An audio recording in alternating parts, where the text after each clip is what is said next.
kuthiwa ke umzi ongangenwayo okanye umzi ongandwendelwayo elo khaya elo ayisilo khaya. Besikhonza naye ke namhlanje apha uMEC we-Agriculture and Rural Development in the Eastern Cape, umama ke uNonceba Kontiwe. Mama masikubulise Kontsiwe, masikubulise sikwamkele kwiCaps Events. Hey manibulise kunibulise nababukeli beCaps Events.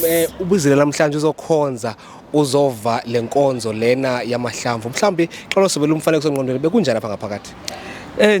Ndikonwabele kakhulu ukhonza namhlanje kuba namhlanje inkonzo icawe yamahlamvu.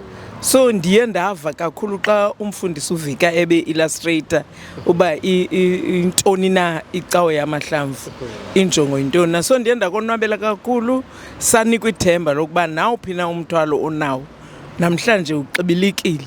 Mininzi ke imithwalo sihamba nje siqwayobhaka ngokwemisebenzi nokuhlala nazo zonke izinto esizifake kuzo, kodwa ke ngethemba xa sicaweni ke sube sifuna ukomelezwa emphefumulweni ukwenzela uba noko singatyhafi endleleni, sikwazi naxa wenza umsebenzi wakho wenze umsebenzi wakho usemandleni unelathemba loba ukhona ukujongileyo ongabonwayo. MEC kuthiwa into oyipreachayo into yobana abantu mabatyale lulimo, agriculture, i-development phaa kuthi ezilalini. Kodwa namhlanje sibone qhathulwa la mahlamvu kuthiwa usithi wena masiwalime, ayaqhathulwa andlalelwa uYesu uba makangene kakuhle eGolgotha. Mhlawumbi i-development kwicandelo le-agriculture apha e-Eastern Cape ingaba luza njani? Mna ndiyancoma njengomntu osebenza kakhulu nabalimi. Ewe abantu xa bethetha phaa ngaphandle ndiqwalasele ukuba abona abantu bathetha kakhulu nabagxeka kakhulu ungasetyenzwa ngabantu abangenzi into. Abantu abenzayo bayenza bagqiba bazisebeni libaxhase. Ewe bakhona bakhala yathi kudala ndi-aplaya iminyaka ngeminyaka kodwa ndikafumani into. Into endiyaziyo into yobana nakuye nabani na umntu esingekafiki kuye sizawufika. Iyandivuyisa kakhulu into yokubona abantu bayasebenza. Abantu i-agriculture kayifuni umntu ozawukhalaza ekwenye idolophu okanye kwenye iprovince athe Eastern Cape amasimi alele. Thina silisebe asiwavusa amasimi ngoba amasimi ngawabantu. Funeka ibe ngabantu abathatha uxanduva bakhangela abantu abazimiseleyo nabakhutheleyo nabazibopheleleyo ukuba bazawavusa amasimi baze kuthi sebesithi sizowucela inkxaso. Yiyo le nto sithi ke ngoku siyabakhuthaza abantu mabangatyhafi, mabawusebenze umhlaba ngoba yiyona nto siliphondo esizingca ngayo ngumhlaba. Mhlawumbi we see imfazwe phaa east phaa east kanye phaa between Iran nabakwa-Israel phaa. Mhlawumbi ingasincedisa njani nje sibona into yoba namaxabiso azawuthanyuke nje ezinto okukulima nokuzenzela nokuphuhlisa kuthi thina apha ezilalini okanye mhlawumbi emakhayeni wethu? Ingasincedisa njani loo nto leyo apha ephondweni? Wena usathetha ngeemfazwe ezikude kuthi.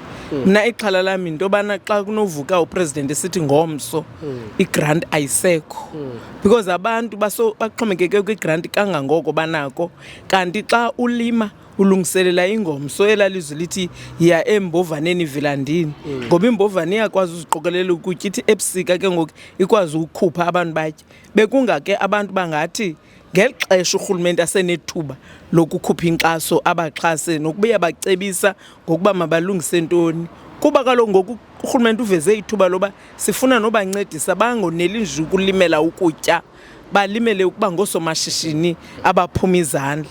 Abantu ke bemele babalisabele elikhwelo balivuyele kakhulu. Uba bafuna imali asinayo imali silisebe, kodwa siyakwazi ubadibanisa namaziko akwaziyo uba abolekwe imali umntu ngoba yikho imali ephisayo. Umuntu abolekwe akwazi uyibhatala ngendlela athile. Siyabakhuthaza ke abantu. Amagqabila ndinenkolelo ethi yabona mosimvula ngoku ibikhe yanqaba kakhulu kodwa ngoku noko ibuxhaphakarha. Njembe ekhutshiwe nje lamagqaba okanye ichishiwe uba ike yani imvula bafana nongathi bayathena ike yani imvula ubuyana ngaphezulu kokuba ebekhona.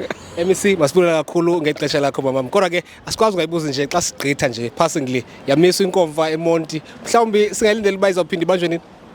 Inkomfa ingabanjwa nanini na ngoba eyona nto imisilo nangani ke andisosithethi se-ANC, African National Congress, kodwa ngoba siye saxelelwa zinkokeli zethu zakwa-national nezephondo ukuba imiselwe ntoni, kodwa i-order yecourt ithi ukuba ngaba nje kuke kwafumaneka ezi zinto bazifunayo ekubonakala uba ngoku kubhizi ukuqokelelwa zona, inkomfa nangaliphi na ithuba ingaqhuba.